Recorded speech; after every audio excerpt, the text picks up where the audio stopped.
विघ्नहर्ता गणेश भगवान की जय। जय श्री राधे कृष्णा। प्रिय भक्तों, आप सभी का दिन शुभ और मंगलमय हो। आज आप सुनेंगे माघ मास महात्म कथा अध्याय 12। तो चलिए कल की कथा को आगे बढ़ाते हुए सुनते हैं आज का अध्याय।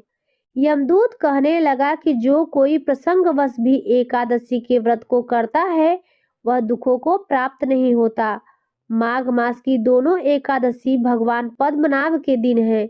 जब तक मनुष्य इन दिनों में व्रत नहीं करता उसके शरीर में पाप बने रहते हैं।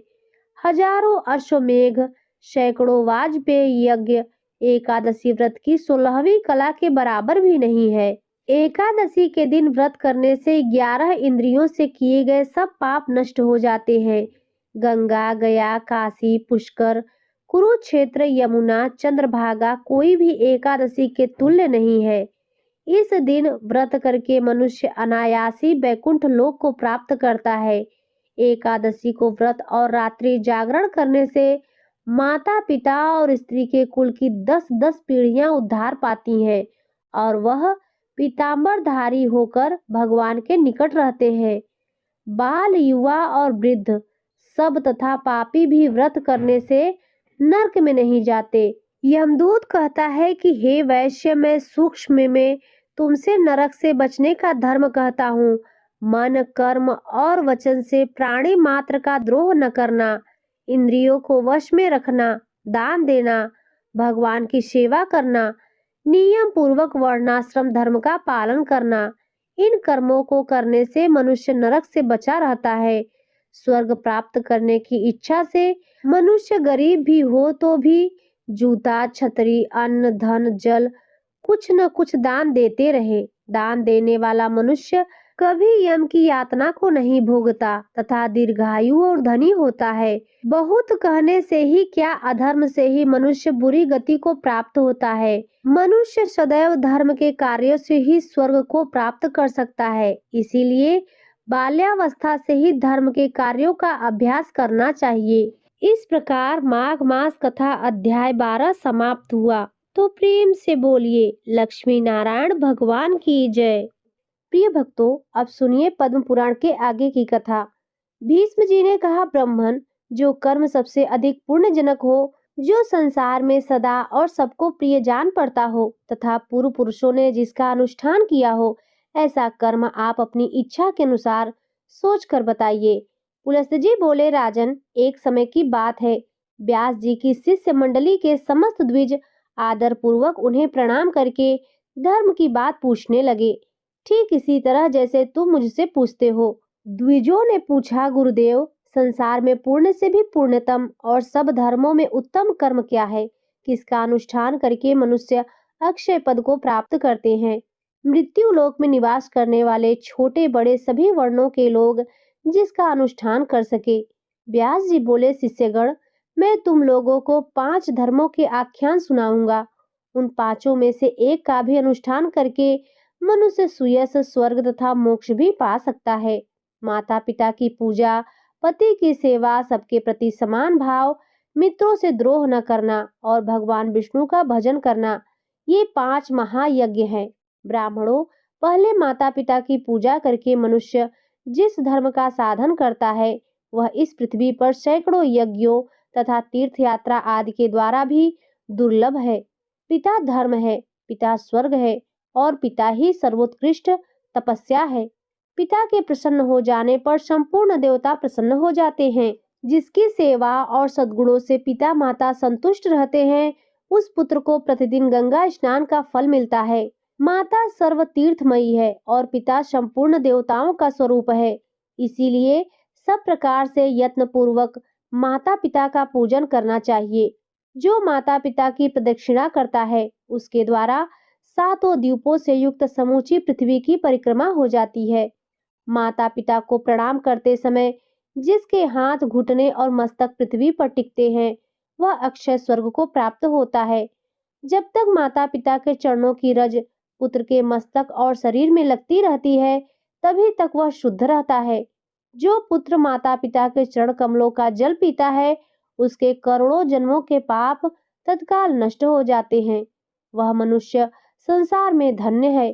जो नीच पुरुष माता पिता की आज्ञा का उल्लंघन करता है, वह महाप्रलय पर्यंत तक नरक में निवास करता है। जो रोगी, वृद्ध, जीविका से रहित, अंधे और बहरे पिता को त्याग कर चला जाता है, वह रौरव नरक में पड़ता है। इतना ही नहीं, उसे अंत्यजों से म्लेच्छों और चांडालों की योनि में जन्म लेना पड़ता है।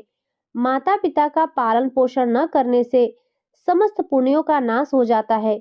माता पिता की आराधना न करके पुत्र यदि तीर्थ और देवताओं का भी सेवन भी करे तो उसे उसका फल नहीं मिलता। ब्राह्मणों, इस विषय में मैं एक प्राचीन इतिहास कहता हूँ, यत्न पूर्वक उसका श्रवण करो। इसका श्रवण करके भूतल पर फिर कभी तुम्हें मोह नहीं व्यापेगा। पूर्व काल की बात है, नरोत्तम नाम से प्रसिद्ध एक ब्राह्मण था। वह अपने माता पिता का अनादर करके तीर्थ सेवन के लिए चल दिया। सब तीर्थों में घूमते हुए उस ब्राह्मण के वस्त्र प्रतिदिन आकाश में ही सूखते थे। इससे उसके मन में बड़ा भारी अहंकार हो गया। वह समझने लगा, मेरे समान पुण्यात्मा और महायशस्वी दूसरा कोई नहीं है। एक दिन वह मुख ऊपर की ओर करके यही बात कह रहा था। इतने में ही एक बगुले ने उसके मुंह पर बीट कर दी। तब ब्राह्मण ने क्रोध में आकर उसे श्राप दे दिया। बेचारा बगुला राख की ढेरी होकर पृथ्वी पर गिर पड़ा।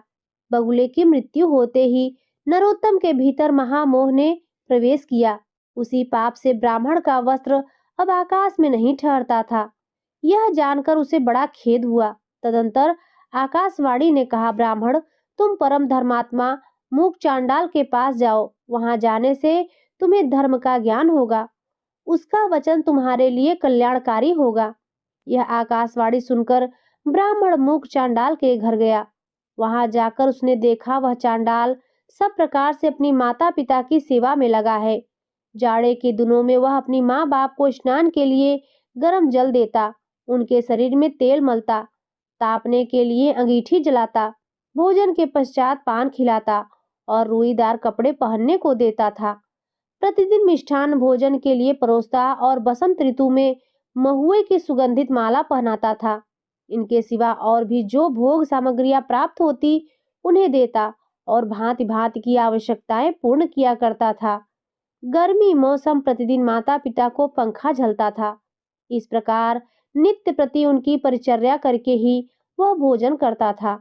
माता पिता की थकावट और कष्ट का निवारण करना उसका सदा नियम था। इस पुण्य कर्मों के कारण चांडाल का घर बिना किसी आधार और खंभे के ही आकाश में स्थित था। उसके अंदर त्रिभुवन के स्वामी भगवान श्री हरि मनोहर ब्राह्मण का रूप धारण किए नित्य क्रीड़ा करते थे। वे सत्य स्वरूप परमात्मा अपने महान सत्वमय तेजस्वी विग्रह से उस चांडाल मंदिर की शोभा बढ़ाते थे। यह सब देखकर ब्राह्मण को बड़ा विस्मय हुआ। उसने मूक चांडाल से कहा, तुम मेरे पास आओ, मैं तुमसे संपूर्ण लोकों के सनातन हित की बात पूछता हूँ, उसे ठीक ठीक बताओ। मूक चांडाल बोला, विप्र, इस समय मैं माता पिता की सेवा कर रहा हूँ, आपके पास कैसे आऊं? इनकी पूजा करके आपकी आवश्यकता पूर्ण करूंगा। तब तक मेरे दरवाजे पर ठहरिए, मैं आपका अतिथि सत्कार करूंगा। चांडाल के इतना कहते ही ब्राह्मण देवता आग बबूला हो गए और बोले, मुझ ब्राह्मण की सेवा छोड़कर तुम्हारे लिए कौन सा कार्य बड़ा हो सकता है? चांडाल बोला, बाबा, क्यों व्यर्थ कोप करते हो? मैं बगुला नहीं। इस समय आपका क्रोध बगुले पर ही सफल हो सकता है, दूसरे किसी पर नहीं। अब आपकी धोती न तो आकाश में सूखती है और न ठहर ही पाती है, अतः आकाशवाणी सुनकर आप मेरे घर पर आए हैं। थोड़ी देर ठहरिए तो मैं आपके प्रश्न का उत्तर दूंगा, अन्यथा पतिव्रता स्त्री के पास जाइए। द्विजश्रेष्ठ, पतिव्रता स्त्री का दर्शन करने पर आपका अभिष्ट सिद्ध होगा। व्यास जी कहते हैं, तदंतर चांडाल के घर से ब्राह्मण रूपधारी भगवान श्री विष्णु ने निकलकर उस द्विज से कहा, चलो, मैं पतिव्रता देवी के घर चलता हूँ। द्विजश्रेष्ठ नरोत्तम कुछ सोचकर उनके साथ चल दिया। उसके मन में बड़ा विस्मय हो रहा था। उसने रास्ते में भगवान से पूछा, विप्रवर, आप इस चांडाल के घर में कहाँ रहते हैं, किसी लिए निवास करते हैं? ब्राह्मण रूपधारी भगवान ने कहा, विप्रवर, इस समय तुम्हारा हृदय शुद्ध नहीं है। पहले पतिव्रता आदि का दर्शन करो, उसके बाद मुझे ठीक ठीक जान सकोगे। ब्राह्मण ने पूछा, तात, पतिव्रता कौन है? उसका शास्त्र ज्ञान कितना बड़ा है, जिस कारण मैं उसके पास जा रहा हूँ? वह भी मुझे बताइए। श्री भगवान बोले, ब्राह्मण, नदियों में गंगा जी, स्त्रियों में पतिव्रता और देवताओं में भगवान श्री विष्णु श्रेष्ठ हैं। जो पतिव्रता नारी प्रतिदिन अपने पति के हित साधन में लगी रहती है, वह अपने पितृकुल और पति कुल दोनों कुल की 100-100 पीढ़ियों का उद्धार कर देती है। ब्राह्मण ने पूछा, द्विजश्रेष्ठ, कौन स्त्री पतिव्रता होती है? पतिव्रता का क्या लक्षण है? मैं जिस प्रकार इस बात को ठीक ठीक समझ सकूं, उस प्रकार उपदेश कीजिए। श्री भगवान बोले, जो स्त्री पुत्र की अपेक्षा 100 गुने स्नेह से पति की आराधना करती है, राजा के समान उसका भय मानती है और पति को भगवान का स्वरूप समझती है, वह पतिव्रता है। जो गृह कार्य करने में दासी, रमण काल करने में वेश्या तथा भोजन के समय माता के समान आचरण करती है और जो विपत्ति में स्वामी को नेक सलाह देकर मंत्री का काम करती है, यह स्त्री पतिव्रता मानी गई है। जो मन, वाणी, शरीर और क्रिया द्वारा कभी पति की आज्ञा का उल्लंघन नहीं करती तथा हमेशा पति के भोजन कर लेने पर ही भोजन करती है, उस स्त्री को पतिव्रता समझना चाहिए। जिस जिस सैया पर पति शयन करते हैं, यहाँ जो प्रतिदिन यत्न पूर्वक उनकी पूजा करती है, पति के प्रति कभी जिसके मन में डाह नहीं पैदा होती, कृपणता नहीं आती और जो मान भी नहीं करती, पति की ओर से आदर मिले या अनादर, दोनों में जिसकी समान बुद्धि रहती है, ऐसी स्त्री को पतिव्रता कहते हैं। जो साध्वी स्त्री सुंदर वेशधारी पर पुरुष को देखकर उसे भ्राता, पिता अथवा पुत्र मानती है, वह भी पतिव्रता है। द्विजश्रेष्ठ, तुम उस पतिव्रता के पास जाओ और उसे अपना मनोरथ कह सुनाओ। उसका नाम सुभा है, वह रूपवती युवती है, उसके हृदय में दया भरी है, वह बड़ी यशस्विनी है। उसके पास जाकर तुम अपने हित की बात पूछो। व्यास जी कहते हैं, यो कहकर भगवान वहीं अंतर ध्यान हो गए। उन्हें अदृश्य होते देख ब्राह्मण को बड़ा आश्चर्य हुआ। उसने पतिव्रता के घर जाकर उसके विषय में पूछा। अतिथि की बोली सुनकर पतिव्रता स्त्री वेग पूर्वक घर से निकली और ब्राह्मण को आया देख दरवाजे पर खड़ी हो गई। ब्राह्मण ने उसे देखकर प्रसन्नता पूर्वक उससे कहा, देवी, तुमने जैसा देखा और समझा है, उसके अनुसार स्वयं ही सोचकर मेरे लिए प्रिय और हित की बात बताओ। पतिव्रता बोली, ब्राह्मण, इस समय मुझे पति देव की पूजा करनी है, अतः अवकाश नहीं है, इसीलिए आपका कार्य पीछे करूंगी। इस समय मेरा आतिथ्य ग्रहण कीजिए। ब्राह्मण बोला, कल्याणी, मेरे शरीर में इस समय भूख, प्यास और थकावट नहीं है, मुझे अभिष्ट बात बताओ, नहीं तो तुम्हें श्राप दे दूंगा। तब उस पतिव्रता ने भी कहा, द्विजश्रेष्ठ, मैं बगुला नहीं हूँ, आप धर्म तुलाधार के पास जाइए और उन्हीं से अपने हित की बात पूछिए। यूं कहकर वह महाभागा पतिव्रता घर के भीतर चली गई। तब ब्राह्मण ने चांडाल के घर की भांति वहां भी विप्र रूपधारी भगवान को उपस्थित देखा। उन्हें देखकर वह बड़े विस्मय में पड़ा और कुछ सोच विचार कर उनके समीप गया। घर में जाने पर उसे हर्ष में भरे हुए ब्राह्मण और उस पतिव्रता के भी दर्शन हुए। उन्हें देखकर नरोत्तम ब्राह्मण ने कहा, तात, देशांतर में जो घटना घटी थी उसे इस पतिव्रता देवी ने भी बता दिया और चांडाल ने तो बताया ही था। ये लोग उस घटना को कैसे जानते हैं, इस बात को लेकर मुझे बड़ा विस्मय हो रहा है। इससे बढ़कर महान आश्चर्य और क्या हो सकता है। श्री भगवान बोले, तात, महात्मा पुरुष अत्यंत पुण्य और सदाचार के बल पर सबका कारण जान लेते हैं, जिससे तुम्हें विस्मय हुआ है। मुने, बताओ, इस समय उस पतिव्रता ने तुमसे क्या कहा है? ब्राह्मण ने कहा, वह तो मुझे धर्म तुलाधार से प्रश्न करने के लिए उपदेश देती है। श्री भगवान बोले, मुनि श्रेष्ठ, आओ, मैं उसके पास चलता हूँ। यूं कहकर भगवान जब चलने लगे तब ब्राह्मण ने पूछा, तुलाधार कहाँ रहता है? श्री भगवान ने कहा, जहाँ मनुष्यों की भीड़ एकत्रित है और नाना प्रकार के द्रव्यों की बिक्री हो रही है, उस बाजार में तुलाधार वैश्य इधर उधर क्रय विक्रय करता है। उसने कभी मन, वाणी या क्रिया द्वारा किसी का कुछ बिगाड़ नहीं किया, असत्य नहीं बोला और दुष्टता नहीं की।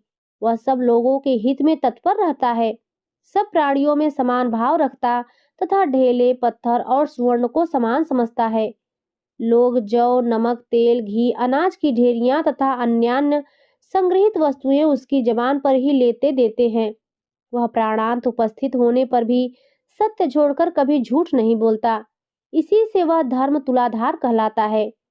श्री भगवान के यूं कहने पर ब्राह्मण ने नाना प्रकार के रसों से बेचते हुए तुलाधार को देखा। वह बिक्री की वस्तुओं के संबंध में बातें कर रहा था। बहुत से पुरुष से और स्त्रियों से उसे चारों ओर से घेर कर खड़ी थी। ब्राह्मणों को उपस्थित देखकर तुलाधार ने मधुरवाणी में पूछा, ब्राह्मण, यहाँ कैसे पधारना हुआ? ब्राह्मण ने कहा, मुझे धर्म का उपदेश करो, मैं इसीलिए तुम्हारे पास आया हूँ। तुलाधार बोला, विप्रवर, जब तक लोग मेरे पास रहेंगे तब तक मैं निश्चिंत नहीं हो सकूंगा। पहर भर रात तक यही हालत रहेगी, अतः आप मेरा उपदेश मानकर धर्माकर के पास जाइए। पगले की मृत्यु से होने वाला दोष और आकाश धोती सुखाने का रहस्य, ये सभी बातें आगे आपको मालूम हो जाएंगी। धर्माकर का नाम अद्रोहक है, वे बड़े सज्जन हैं, उनके पास जाइए, वहां उनके उपदेश से आपकी कामना सफल होगी। यूं कहकर तुलाधार खरीद बिक्री में लग गया। नरोत्तम ने विप्र रूपधारी भगवान से पूछा, तात, अब मैं तुलाधार के कथनानुसार सज्जन अद्रोहक के पास जाऊंगा, परंतु मैं उनका घर नहीं जानता। श्री भगवान बोले, चलो, मैं तुम्हारे साथ उनके घर चलूंगा। तदंतर मार्ग में जाते हुए भगवान ब्राह्मण ने पूछा, तात, तुलाधार न तो देवताओं एवं ऋषियों का और न पितरों का ही तर्पण करता है, फिर देशांतर में संघटित हुए मेरे वृत्तांत को वह कैसे जानता है? इससे मुझे बड़ा विस्मय होता है। आप इसका सब कारण बताइए। श्री भगवान बोले, ब्राह्मण, उसने सत्य और समता से तीनों लोकों को जीत लिया है। इसी से उसके ऊपर पितर देवता तथा मुनि भी संतुष्ट रहते हैं। धर्मात्मा तुलाधार उपर्युक्त गुणों के कारण ही भूत और भविष्य को सब जानता है। सत्य से बढ़कर कोई धर्म और झूठ से बड़ा कोई पाप नहीं है। जो पुरुष पाप से रहित और समभाव में स्थित है, जिसका चित्त शत्रु, मित्र और उदासीन के प्रति समान है, उसके सब पाप का नाश हो जाता है और वह भगवान श्री विष्णु के सायुज्य को प्राप्त होता है। समता, धर्म और समता ही उत्कृष्ट तपस्या है। जिसके हृदय में सदा समता विराजती है, वही पुरुष संपूर्ण लोकों में श्रेष्ठ योगियों में गणना करने के योग्य और निर्लोभ होता है। जो सदा इसी प्रकार समतापूर्ण बर्ताव करता है, वह अपनी अनेकों पीढ़ियों का उद्धार कर देता है। उस पुरुष में सत्य, इंद्रिय संयम, मनोनिग्रह, धीरता, स्थिरता, निर्भलता और आलस्य होना, न तो ये सभी गुण प्रतिष्ठित होते हैं। समता के प्रभाव से धर्मज्ञ पुरुष देवलोक और मनुष्यलोक के संपूर्ण वृत्तांत को जान लेता है। उसकी देह के भीतर भगवान श्री विष्णु विराजमान रहते हैं। सत्य और सरलता आदि गुणों में उसकी समानता करने वाला इस संसार में दूसरा कोई नहीं होता। वह साक्षात धर्म का स्वरूप होता है और वही इस जगत को धारण करता है। ब्राह्मण ने कहा, विप्रवर, आपकी कृपा से मुझे तुलाधार के सर्वज्ञ होने का कारण ज्ञात हो गया। अब अद्रोहक का जो वृत्तांत हो वह मुझे बताइए। श्री भगवान बोले, विप्रवर, पूर्व काल की बात है। एक राजपुत्र की कुलवती स्त्री बड़ी सुंदर और नई अवस्था की थी। वह कामदेव की पत्नी रति और इंद्र की पत्नी सची के समान मन को हरने वाली थी। राजकुमार उसे अपने प्राणों के समान प्यार करते थे। उस सुंदरी भार्या का नाम भी सुंदरी ही था। एक दिन राजकुमार को राज्य कार्य के लिए अकस्मात बाहर जाने के लिए उद्यत होना पड़ा। उन्होंने मन ही मन सोचा, मैं प्राणों से भी बढ़कर प्यारी अपनी इस भार्या को किस स्थान पर रखूं, जिससे इसके सतीत्व की रक्षा निश्चित रूप से हो सके। इस बात पर खूब विचार करके राजकुमार सहसा अद्रोहक के घर पर आए और उनसे अपनी पत्नी की रक्षा का प्रस्ताव करने लगे। उनकी बात सुनकर अद्रोहक को बड़ा विस्मय हुआ। वे बोले, तात, न तो मैं आपका पिता हूँ, न भाई, न बांधव हूँ, न आपकी पत्नी के पिता माता के कुल का ही हूँ, तथा सुहृदयों में भी कोई नहीं हूँ। फिर मेरे घर में इसको रखने से आप किस प्रकार निश्चिंत हो सकेंगे? राजकुमार बोले, महात्मन, इस संसार में आपके समान धर्मज्ञ और जितेंद्रिय पुरुष दूसरा कोई नहीं है। यह सुनकर अद्रोहक ने उस विज्ञ राजकुमार से कहा, भैया, मुझे दोष न देना। इस त्रिभुवन मोहिनी भार्या की रक्षा करने में कौन पुरुष समर्थ हो सकता है? राजपुत्र ने कहा, मैं सब बातों का भली भांति विचार करके ही आपके पास आया हूँ। यह आपके घर में रहे, अब मैं जाता हूँ। राजकुमार के योग कहने पर वे फिर बोले, भैया, इस शोभा संपन्न नगर में बहुत से तेरे कामी पुरुष भरे पड़े हैं। यहाँ किसी स्त्री के सत्व की रक्षा कैसे हो सकती है? राजकुमार पुनः बोले, जैसे भी हो रक्षा कीजिए, मैं तो अब जाता हूँ। गृहस्थ अद्रोहक ने धर्म संकट में पड़कर कहा, तात मैं उचित और हितकारी समझकर इसके साथ सदा अनुचित बर्ताव करूंगा और उसी अवस्था में ऐसी स्त्री सदा मेरे घर में सुरक्षित रह सकती है। अन्यथा इस अरक्ष वस्तु की रक्षा के लिए आप ही कोई अनुकूल और प्रिय उपाय बतलाइए। इसे मेरी शैया पर मेरे एक और मेरी स्त्री के साथ शयन करना होगा। फिर भी यदि आप इसे अपनी वल्लभा समझें तब तो यह रह सकती है, नहीं तो यहाँ से चली जाए। यह सुनकर राजकुमार ने एक क्षण तक कुछ विचार किया, फिर बोले, तात मुझे आपकी बात स्वीकार है, आपको जो अनुकूल जान पड़े वही कीजिए। ऐसा कहकर राजकुमार अपनी पत्नी से बोले, सुंदरी तुम इनके कथनानुसार सब कार्य करना, तुम पर कोई दोष नहीं आएगा, इसके लिए मेरी आज्ञा है। यूं कहकर वे अपने पिता महाराज के आदेश से गंतव्य स्थान को चले गए। तदंतर रात में अद्रोहक ने जैसा कहा था वैसा ही किया। वे धर्मात्मा नित्य प्रति दोनों स्त्रियों के बीच में शयन करते थे, फिर भी वे अपनी पराई स्त्री के विषय में कभी धर्म से विचलित नहीं होते थे। अपनी स्त्री के स्पर्श से ही उनके मन में कामोपभोग की इच्छा होती थी। इधर राजकुमार की स्त्री के स्तन भी बार बार उनकी पीठ में लग जाते थे, किंतु उसका उनके प्रति वैसा ही भाव होता था जैसा बालक पुत्र का माता के स्तनों के प्रति होता है। वे प्रतिदिन उसके प्रति मातृभाव को दृढ़ रखते थे। क्रमशः उनके हृदय में स्त्री संभोग की इच्छा ही जाती रही। इस प्रकार 6 मास व्यतीत होने पर राजकुमारी के पति अद्रोहक के नगर में आए। उन्होंने लोगों से अद्रोहक तथा अपनी स्त्री के बर्ताव के संबंध में पूछा। लोगों ने भी अपनी अपनी रुचि के अनुसार उत्तर दिया। कोई राजकुमार के प्रबंध को उत्तम बताते थे, कुछ नौजवान उनकी बात सुनकर आश्चर्य में पड़ जाते थे और कुछ लोग इस प्रकार उत्तर देते थे, भाई तुमने अपनी स्त्री उसे सौंप दी है और वह उसी के साथ शयन करता है। स्त्री और पुरुष में एकत्र संसर्ग होने पर दोनों के मन में शांत कैसे रह सकते हैं। अद्रोहक ने अपने धर्माचरण के बल से लोगों की कुत्सित चर्चा सुन ली। तब उसके मन में लोक निंदा से मुक्त होने का शुभ संकल्प प्रकट हुआ। उन्होंने स्वयं लकड़ी एकत्रित करके एक बहुत बड़ी चिता बनाई और उसमें आग लगा दी। चिता प्रज्वलित हो उठी। इस समय प्रतापी राजकुमार अद्रोहक के घर आ पहुंचे। वहां उन्होंने अद्रोहक तथा अपनी पत्नी को भी देखा। पत्नी का मुख प्रसन्नता से खिला हुआ था और अद्रोहक अत्यंत विषाद युक्त थे। उन दोनों की मानसिक स्थिति जानकर राजकुमार ने कहा, भाई मैं आपका मित्र हूँ और बहुत दिनों के बाद यहाँ लौटा हूँ, आप मुझसे बातचीत क्यों नहीं करते। अद्रोहक ने कहा, मित्र मैंने आपके हित के लिए जो दुष्कर कर्म किया है वह लोक निंदा के कारण व्यर्थ सा हो गया है, अतः अब मैं यहाँ अग्नि में प्रवेश करूंगा। संपूर्ण देवता और मनुष्य मेरे इस कार्य को देखें। श्री भगवान कहते हैं, ऐसा कहकर महाभाग अद्रोहक अग्नि में प्रवेश कर गए, किंतु अग्नि उनके शरीर वस्त्र और केश को जला नहीं सका।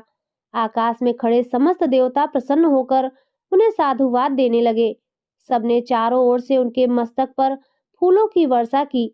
जिन जिन लोगों ने राजकुमार की पत्नी और अद्रोहक के संबंध में कलंकपूर्ण बात कही थी, उनके मुंह पर नाना प्रकार के कोढ़ हो गए। देवताओं ने वहां उपस्थित हो अद्रोहक को आग से खींचकर बाहर निकाला और प्रसन्नतापूर्वक दिव्य पुष्पों से उनका पूजन किया।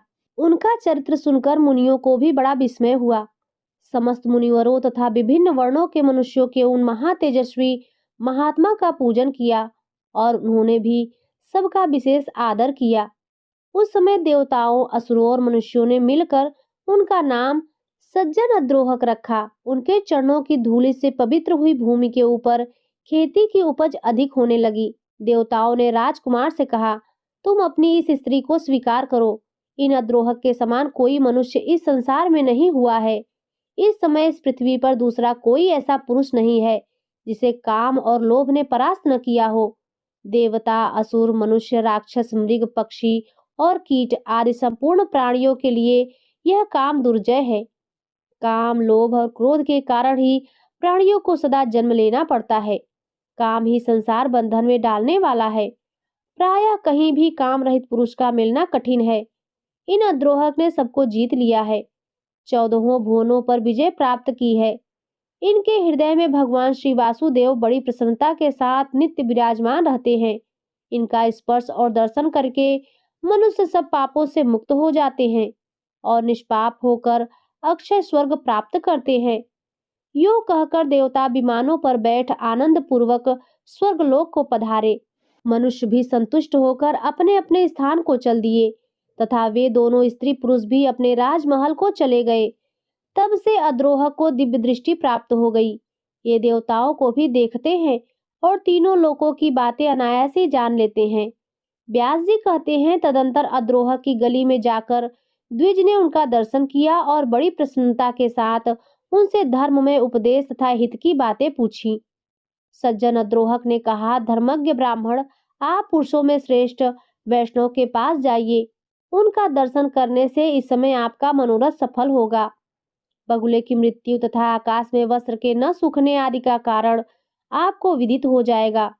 इसके सिवा आपके हृदय में भी जो जो कामनाएं हैं उनकी भी पूर्ति हो जाएगी। यह सुनकर वह ब्राह्मण द्विज रूपधारी भगवान के साथ प्रसन्नता पूर्वक वैष्णव के यहाँ आया। वहां पहुंचकर उसने सामने बैठे हुए शुद्ध हृदय वाले एक तेजस्वी पुरुष को देखा, जो समस्त शुभ लक्षणों से संपन्न एवं अपने तेज से देदीप्यमान थे। धर्मात्मा द्विज ने ध्यान मग्न हरि भक्त से कहा, महात्मन, मैं बहुत दूर से आपके पास आया हूँ। मेरे लिए जो जो कर्तव्य उचित हो उसका उपदेश कीजिए। वैष्णव ने कहा, देवताओं में श्रेष्ठ भगवान श्री विष्णु तुम पर प्रसन्न है। इस समय तुम्हें देखकर मेरा हृदय उल्लासित हो रहा है, अतः तुम्हें अनुपम कल्याण की प्राप्ति होगी। आज तुम्हारा मनोरथ सफल होगा। मेरे घर में भगवान श्री विष्णु विराजमान है। वैष्णव के यो कहने पर ब्राह्मण ने पुनः उनसे कहा, भगवान श्री विष्णु कहाँ हैं? आज कृपा करके मुझे उनका दर्शन कराइए। वैष्णव ने कहा, इस सुंदर देवालय में प्रवेश करके तुम परमेश्वर का दर्शन करो। ऐसा करने से तुम्हें जन्म और मृत्यु के बंधन में डालने वाला घोर पाप से छुटकारा मिल जाएगा। उनकी बात सुनकर जब ब्राह्मण ने देव मंदिर में प्रवेश किया तो दिखावे ही विप्र रूपधारी भगवान कमल के आसन पर विराजमान हैं। ब्राह्मण ने मस्तक झुकाकर उन्हें प्रणाम किया और बड़ी प्रसन्नता के साथ उनके दोनों चरण पकड़कर कहा, देवेश्वर, अब मुझ पर प्रसन्न होइए। मैंने पहले आपको नहीं पहचाना था। प्रभो, इस लोक और परलोक में भी मैं आपका किंकर बना रहूं। मधुसूदन, मुझे अपने ऊपर आपका प्रत्यक्ष अनुग्रह दिखाई दिया है। यदि मुझ पर कृपा हो तो मैं आपका साक्षात स्वरूप देखना चाहता हूँ। भगवान श्री विष्णु बोले, भूदेव, तुम्हारे ऊपर मेरा प्रेम सदा ही बना रहता है। मैंने स्नेहवश ही तुम्हें पुण्यात्मा महापुरुषों का दर्शन कराया है। पुण्यवान महात्माओं के एक बार भी दर्शन, स्पर्श, ध्यान एवं नामोच्चारण करने से तथा उनके साथ वार्तालाप करने से मनुष्य अक्षय स्वर्ग का भोग भोगता है। महापुरुष का नित्य संग करने से सब पाप का नाश हो जाता है तथा मनुष्य अनंत सुख भोग कर मेरे स्वरूप में लीन होता है। जो मनुष्य पुण्य तीर्थों में स्नान करके शंकर जी तथा पुण्यात्मा पुरुषों के आश्रम का दर्शन करता है, वह भी मेरे शरीर में लीन हो जाता है। एकादशी तिथि को जो मेरा ही दिन हरिवासर है, उपवास करके जो लोगों के सामने पुण्यमयी कथा कहता है, वह भी मेरे स्वरूप में लीन हो जाता है। मेरे चरित्र का श्रवण करते हुए जो रात्रि में जागता है, उसका भी मेरे शरीर में लय होता है। विप्रवर, जो प्रतिदिन ऊंचे स्वर से गीत गाते और बाजा बजाते हुए मेरे नामों का स्मरण करता है, उसका भी मेरी देह में लय होता है। जिसका मन तपस्वी राजा और गुरुजनों से कभी द्रोह नहीं करता, वह भी मेरे स्वरूप में लीन होता है। तुम मेरे भक्त और तीर्थ स्वरूप हो, किंतु तुमने बगुले की मृत्यु के लिए जो श्राप दिया था, उसके दोष से छुटकारा दिलाने के लिए मैंने ही वहां उपस्थित होकर कहा कि तुम पुण्यवानों में श्रेष्ठ और तीर्थ स्वरूप महात्मा मुख चांडाल के पास जाओ। तात, उस महात्मा का दर्शन करके तुमने देखा ही था कि वह किस प्रकार अपने माता पिता का पूजन करता था। उन सभी महात्माओं के दर्शन से, उनके साथ वार्तालाप करने से और मेरा संपर्क होने से आज तुम मेरे मंदिर में आए हो। करोड़ों जन्मों के बाद जिसके पाप का क्षय होता है, वह धर्मज्ञ पुरुष मेरा दर्शन करता है, जिससे उसे प्रसन्नता प्राप्त होती है। वत्स, मेरे ही अनुग्रह से तुमको मेरा दर्शन हुआ है, इसीलिए तुम्हारे मन में जो इच्छा हो उसके अनुसार मुझसे वरदान मांग लो। ब्राह्मण बोला, नाथ, मेरा मन सर्वदा आपके ही ध्यान में स्थित रहे। संपूर्ण लोकों के स्वामी माधव, आपके सिवा कोई भी दूसरी वस्तु मुझे प्रिय नहीं लगे। श्री भगवान ने कहा, निष्पाप ब्राह्मण, तुम्हारी बुद्धि में सदा ऐसा उत्तम विचार जागृत रहता है, इसीलिए तुम मेरे धाम में आकर मेरे ही समान दिव्य भोगों का उपभोग करोगे।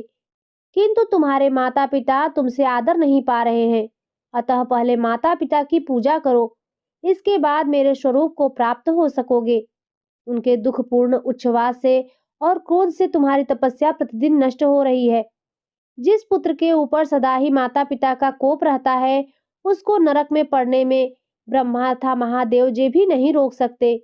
इसीलिए तुम माता पिता के पास जाओ और यत्न पूर्वक उनकी पूजा करो, फिर उन्हीं की कृपा से तुम्हें मेरे पद को प्राप्त होगे। व्यास जी कहते हैं, जगत गुरु भगवान के ऐसा कहने पर द्विज श्रेष्ठ नरोत्तम ने फिर इस प्रकार कहा, नाथ, यदि आप मुझ पर प्रसन्न हैं, तो मुझे अपने स्वरूप का दर्शन कराइए। तब संपूर्ण लोकों का एकमात्र कर्ता एवं ब्राह्मण हितैषी भगवान ने नरोत्तम के प्रेम से प्रसन्न होकर उस पुण्य कर्मा ब्राह्मण को शंख, चक्र, गदा और पद्म धारण किए अपने पुरुषोत्तम रूप का दर्शन कराया। उनके तेज से संपूर्ण जगत व्याप्त हो रहा था। ब्राह्मण दंड की भांति धरती पर गिरकर भगवान को प्रणाम किया और कहा, जगदीश्वर, आज मेरा जन्म सफल हुआ। आज मेरे नेत्र कल्याणमय हो गए। इस समय मेरे दोनों हाथ प्रशस्त हो गए। आज मैं भी धन्य हो गया। मेरे पूर्वज सनातन ब्रह्मलोक को जा रहे हैं। जनार्दन, आज आपकी कृपा से मेरे बंधु बांधव आनंदित हो रहे हैं। इस समय मेरे सभी मनोरथ सिद्ध हो गए। किंतु नाथ, मूक, चांडाल आदि चारी महात्माओं की बात सोचकर मुझे बड़ा विस्मय हो रहा है। भला वे लोग देशांतर में होने वाले मेरे वृत्तांत को कैसे जानते हैं? मूक चांडाल के घर में आप अत्यंत सुंदर ब्राह्मण का रूप धारण किए विराजमान थे। इस प्रकार पतिव्रता के घर में, तुलाधार के यहाँ, मित्र द्रोह के भवन में तथा इस वैष्णव महात्मा के मंदिर में भी आपका दर्शन हुआ है।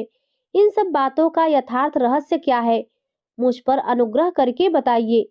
श्री भगवान ने कहा, विप्रवर, मूक चांडाल सदा अपने माता पिता में भक्ति रखता है।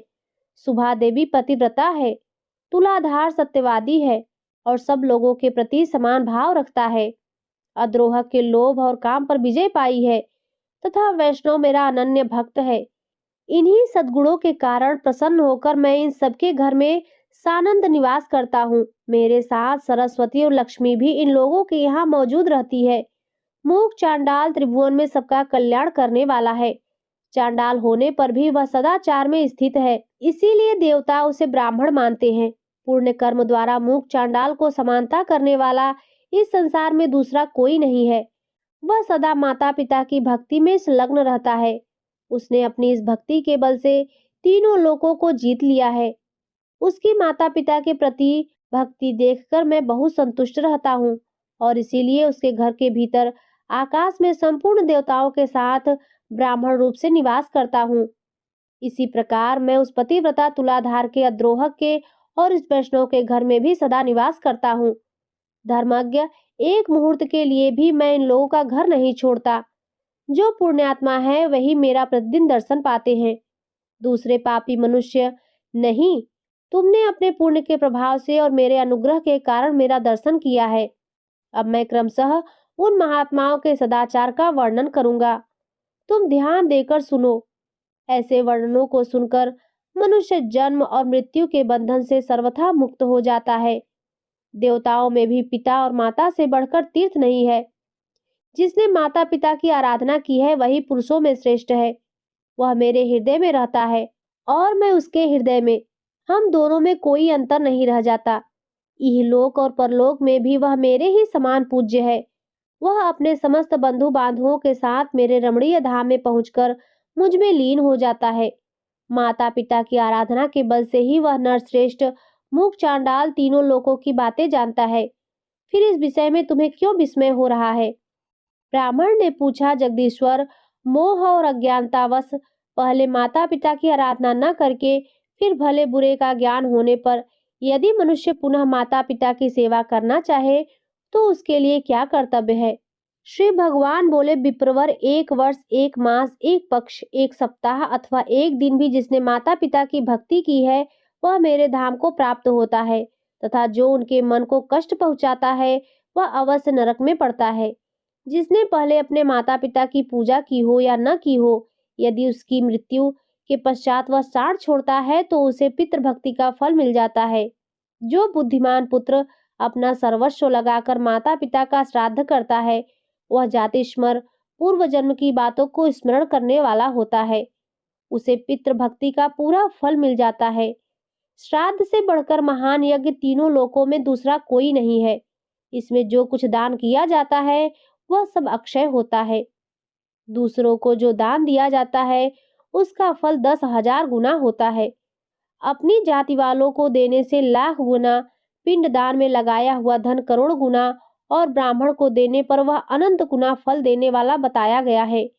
जो गंगा जी के जल में और गया, प्रयाग, पुष्कर, काशी, सिद्ध कुंड तथा गंगा सागर संगम तीर्थ के लिए अन्नदान करता है, उसकी मुक्ति निश्चित है तथा उसके पितर अक्षय स्वर्ग प्राप्त करते हैं।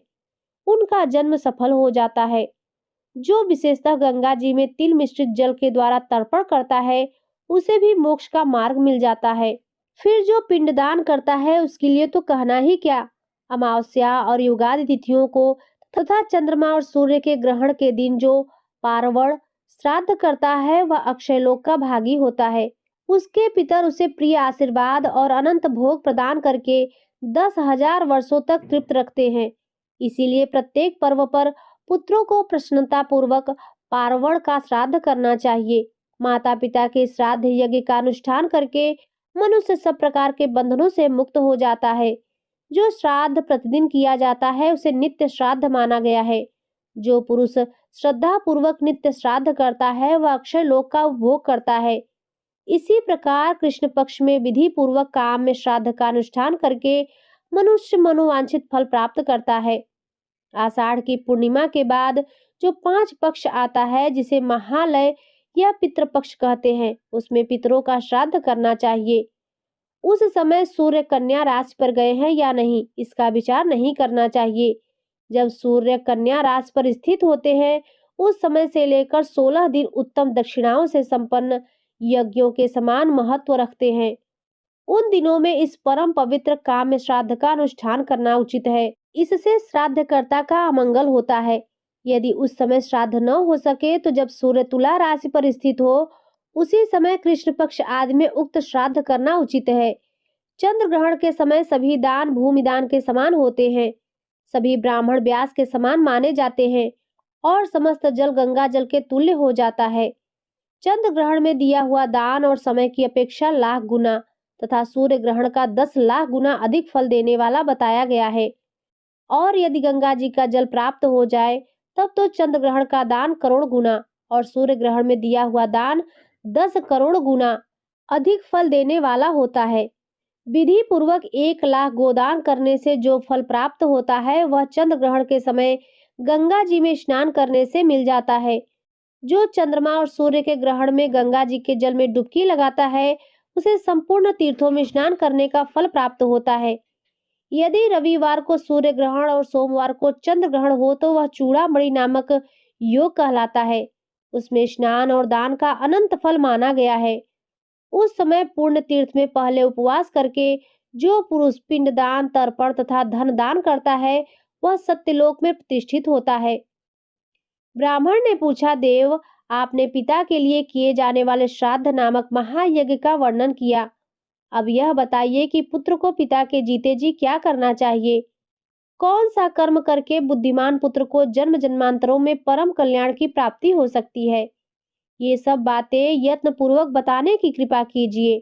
श्री भगवान बोले, विप्रवर, पिता को देवता के समान समझकर उनकी पूजा करनी चाहिए और पुत्र को उन पर स्नेह रखना चाहिए। कभी मन से भी उनकी आज्ञा का उल्लंघन नहीं करना चाहिए। जो पुत्र रोगी पिता की भली भांति परिचर्या करता है उसे अक्षय स्वर्ग की प्राप्ति होती है और वह सदा देवताओं द्वारा पूजित होता है। पिता जब मरणासन्न होकर मृत्यु के लक्षण देख रहे हों उस समय भी उनका पूजन करके पुत्र देवताओं के समान हो जाता है। पिता की सद्गति के निमित्त विधि पूर्वक उपवास करने से जो लाभ होता है अब उसका वर्णन करता हूँ, सुनो। 1000 अश्वमेध और सिराजसूय यज्ञ करने से जो पुण्य होता है वही पुण्य पिता के निमित्त उपवास करने से प्राप्त होता है। वही उपवास यदि तीर्थ में किया जाए तो उन दोनों यज्ञों से जो कोटि गुना अधिक फल होता है, जिस श्रेष्ठ पुरुष के प्राप्त गंगा जी के जल में छूटते हैं, वह पुनः माता के दूध का पान नहीं करता, वरन वह मुक्त हो जाता है। जो अपने इच्छानुसार काशी में रहकर प्राण त्याग करता है, वह मनोवांछित फल भोगकर मेरे स्वरूप में लीन हो जाता है। योग युक्त नैष्ठिक ब्रह्मचारी मुनियों को जिस गति की प्राप्ति होती है, यही गति ब्रह्मपुत्र नदी की 7 धाराओं में प्राण त्याग करने वालों को मिलती है। विशेषतः अंत काल में जो सोने की नदी के उत्तर तट का आश्रय लेकर विधि पूर्वक प्राण त्याग करता है, वह मेरी समानता को प्राप्त होता है। जिस मनुष्य की मृत्यु घर के भीतर होती है, उस घर के छप्पर में जितनी गांठ बंधी रहती है, उतने ही बंधन उसके शरीर में भी बंध जाते हैं। एक एक वर्ष के बाद उसका एक एक बंधन खुलता है। पुत्र और भाई बंधु देखते रह जाते हैं, किसी के द्वारा उसे उस बंधन से छुटकारा नहीं मिलता। पर्वत, जंगल, दुर्गम भूमि या जल रहित स्थान में प्राण त्याग करने वाला मनुष्य दुर्गति को प्राप्त होता है। उसे कीड़े आदि की योनि में जन्म लेना पड़ता है। जिस मरे हुए व्यक्ति के शव का दाह संस्कार मृत्यु के दूसरे दिन होता है, वह 60,000 वर्षों तक कुंभीपाक नरक में पड़ा रहता है। जो मनुष्य अस्पृश्य का स्पर्श करके या पतितावस्था में प्राण त्याग करता है, वह चिरकाल तक नरक में निवास करके म्लेच्छ योनि में जन्म लेता है। पुण्य से अथवा पुण्य कर्म का अनुष्ठान करने से मृत्यु लोक निवासी सब मनुष्यों की मृत्यु के समय जैसी बुद्धि होती है, वैसी ही गति उन्हें प्राप्त होती है। पिता के मरने पर जो बलवान पुत्र उनके शरीर को कंधे पर ढोता है, उसे पग पग पर अश्वमेध यज्ञ का फल प्राप्त होता है। पुत्र को चाहिए कि वह पिता के शव को चिता पर रखकर विधि पूर्वक मंत्रोच्चारण करते हुए पहले उसके मुख में आग दे, उसके बाद संपूर्ण शरीर का दाह करे। उस समय इस प्रकार कहे, जो लोभ मोह से तथा पाप पुण्य आज उन पिताजी के इस शव का, इसके संपूर्ण अंगों का मैं दाह करता हूँ, यह दिव्य लोकों में जाए। इस प्रकार दाह करके पुत्र अस्थि संचय के लिए कुछ दिन प्रतीक्षा में व्यतीत करे। फिर यथा समय अस्थि संचय करके 10वां दिन आने पर स्नान करके गीले वस्त्र का परित्याग कर दे। फिर विद्वान पुरुष 11वें दिन एकादशाह श्राद्ध करे और प्रेत के शरीर की पुष्टि के लिए एक ब्राह्मण को भोजन कराए। उस समय वस्त्र, पीढ़ा और चरण पादुका आदि वस्तुओं का विधि पूर्वक दान करे। दशाह के चौथे दिन किया जाने वाला श्राद्ध, चतुर्दाह 3 पक्ष के बाद किया जाने वाला त्रैपाक्षिक अथवा सार्धमासिक, 6 मास के भीतर होने वाला उनषणा मासिक तथा वर्ष के भीतर किया जाने वाला उनाब्दिक श्राद्ध और इसके अतिरिक्त 12 महीनों के 12 श्राद्ध कुल 16 श्राद्ध माने गए हैं। जिसके लिए ये 16 श्राद्ध यथाशक्ति श्रद्धा पूर्वक नहीं किए जाते, उसका पिशाचत्व स्थिर हो जाता है। अन्य सैकड़ों श्राद्ध करने पर भी प्रेत योनि से उसका उद्धार नहीं होता। 1 वर्ष व्यतीत होने पर विद्वान पुरुष पारणव श्राद्ध की विधि से सपिंडीकरण नामक श्राद्ध करे। ब्राह्मण ने पूछा, केशव, तपस्वी, वनवासी और गृहस्थ ब्राह्मण यदि धन से हीन हो तो उसका पितृ कार्य कैसे हो सकता है? श्री भगवान बोले, जो तृण और काष्ठ का उपार्जन करके अथवा कौड़ी कौड़ी मांग कर पितृ कार्य करता है, उसके कर्म का लाख गुना अधिक फल होता है। कुछ भी न हो तो पिता की तिथि आने पर जो मनुष्य केवल गौओं को घास खिला देता है, उसे पिंडदान से भी अधिक फल प्राप्त होता है। पूर्व काल की बात है, विराट देश में एक अत्यंत दीन मनुष्य रहता था। एक दिन पिता की तिथि आने पर वह बहुत रोया। रोने का कारण यह था कि उसके पास श्राद्धोपयोगी सभी वस्तुओं का अभाव था। बहुत देर तक रोने के पश्चात उसने किसी विद्वान ब्राह्मण से पूछा, ब्राह्मण, आज मेरे पिताजी की तिथि है, किंतु मेरे पास धन के नाम पर कौड़ी भी नहीं है। ऐसी दशा में क्या करने से मेरा हित होगा? आप मुझे ऐसा उपदेश दीजिए जिससे मैं धर्म में स्थित रह सकूं। विद्वान ब्राह्मण ने कहा, तात, इस समय कुतप नामक मुहूर्त बीत रहा है, तुम शीघ्र ही वन में जाओ और पितरों के उद्देश्य से घास लाकर गौ को खिला दो।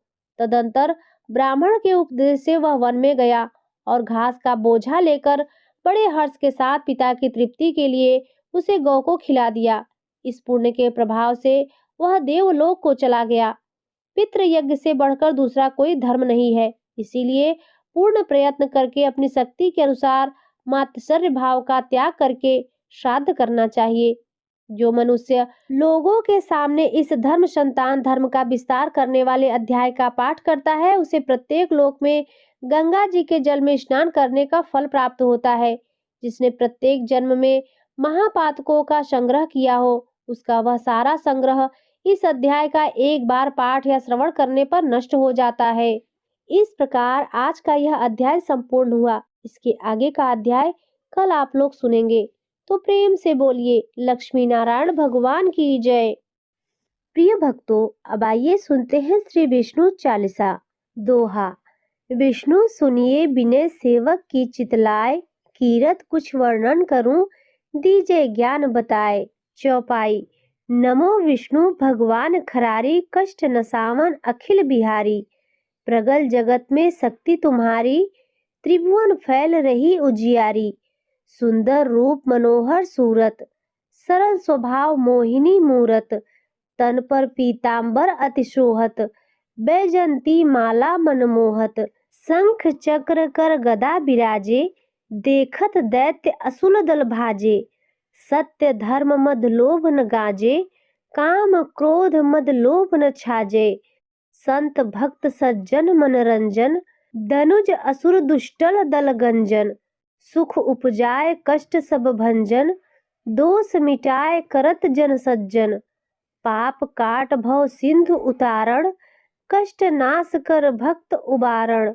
करत अनेक रूप प्रभु धारण, केवल आप भक्ति के कारण।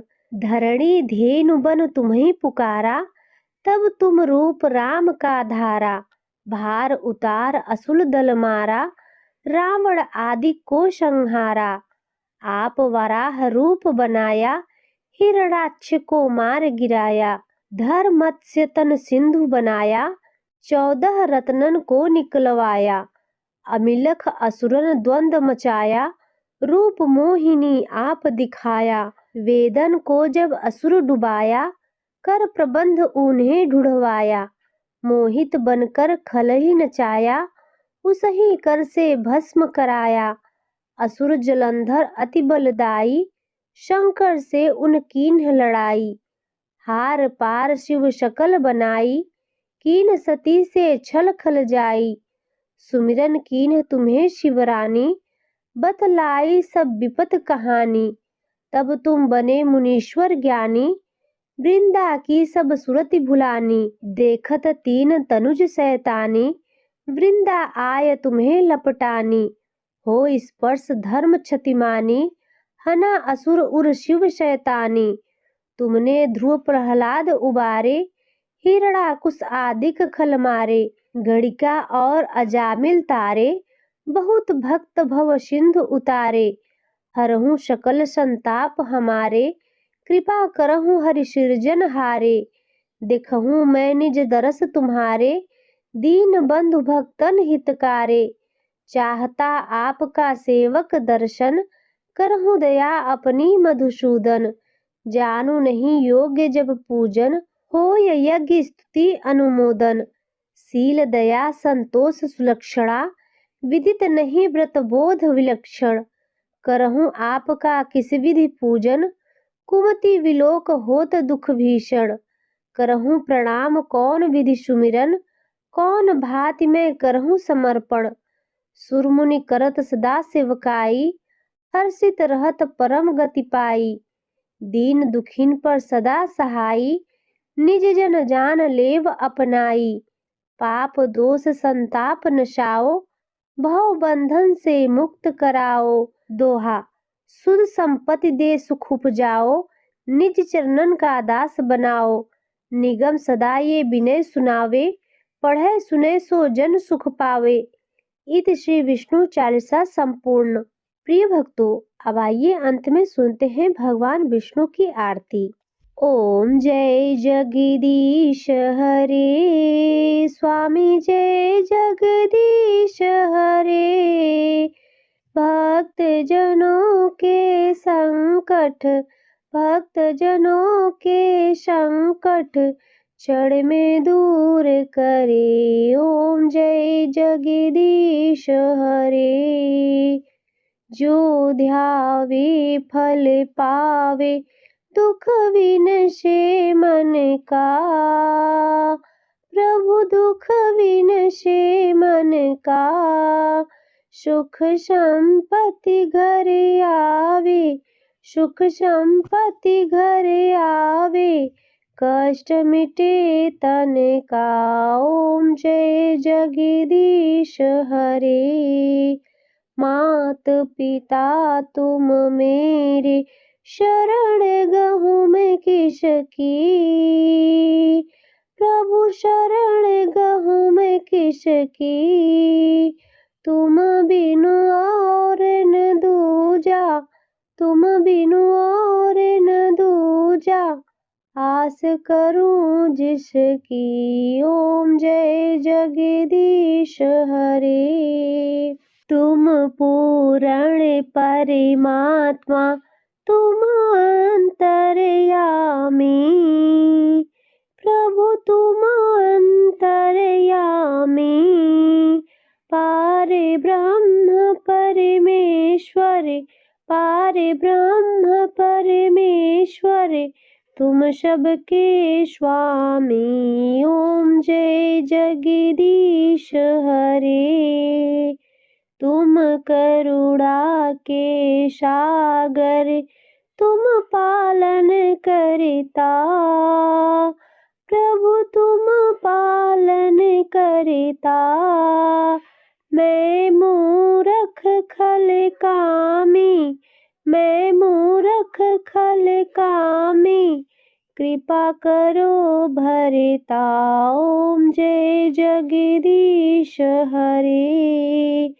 तुम हो एक अगोचर, सबके प्राणपति, प्रभु सबके प्राणपति। किस विधि मिलूं दया मैं, किस विधि मिलूं दया मैं, तुमको मैं कुमति। ओम जय जगदीश हरे। दीन बंधु दुख हरता, तुम ठाकुर मेरे, प्रभु तुम ठाकुर मेरे। अपने हाथ उठाओ, अपने हाथ उठाओ, द्वार पड़ा तेरे। ओम जय जगदीश हरे। विषय विकार मिटाओ, पाप हरो देवा, प्रभु पाप हरो देवा। श्रद्धा भक्ति बढ़ाओ, श्रद्धा भक्ति बढ़ाओ, संतन की सेवा। ओम जय जगदीश हरे। तन मन धन और संपत्ति, सब कुछ है तेरा, प्रभु सब कुछ है तेरा। तेरा तुझको अर्पण, तेरा तुझको अर्पण, क्या लागे मेरा। ओम जय जगदीश हरे। जगदीश्वर जी की आरती, जो कोई नर गावे, प्रभु जो कोई नर गावे। कहत शिवानंद स्वामी, कहत हरि हर स्वामी, मन वांछित फल पावे। ओम जय जगदीश हरे। ओम जय जगदीश हरे। स्वामी जय जगदीश हरे। भक्त जनों के संकट, दास जनों के संकट, क्षण में दूर करे। ओम जय जगदीश हरे। तो प्रेम से बोलिए लक्ष्मी नारायण भगवान की जय, गौरी शंकर भगवान की जय, गंगा मैया की जय। प्रिय भक्तों, आज की यह वीडियो अगर आपको पसंद आई हो तो वीडियो को लाइक और चैनल पर पहली बार आए हो तो सब्सक्राइब भी अवश्य करें और कमेंट में जय श्री हरि विष्णु